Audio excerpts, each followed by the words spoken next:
मैंने जय जगन्नाथ आपण मानक मोर मिनी ब्लॉग को स्वागत। तो मु मोर नित्यकर्म सारी सका पलि आसी ये किसी असजड़ा लुगा रही प्रथम सजाड़ी रखीदी जाइली लुगा सुखाई। आज खरा बहुत लेट रे आसी कहीं काली राति बाबा रे बाबा कि वर्षा एत जो वर्षा आज दिन 12टार खरा आसला तो मुझे लेट करके आज लुगा सुखेली।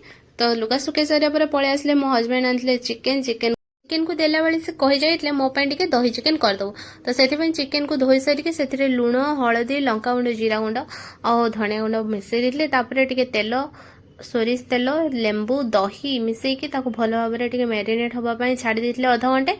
तापर मु पलि आसती एपटे पपया आलू काटापी आ पिज तो एगुड़ा सब काटी सारिके मु रखीदे तो अध घंटे पर तो रांधि सेपटे मु चिकेन गोली से रखी सारिया पर एपटे साइड्रे पपया और आलू काटिकी रखीदे पिज काटी देती रांधि सारिके स्वामी को खाइबा को देली। स्वामी खाइबा को दे सारी पचारि केमती से भल मुझे कहली हाथ में देखो ना से कहले भल।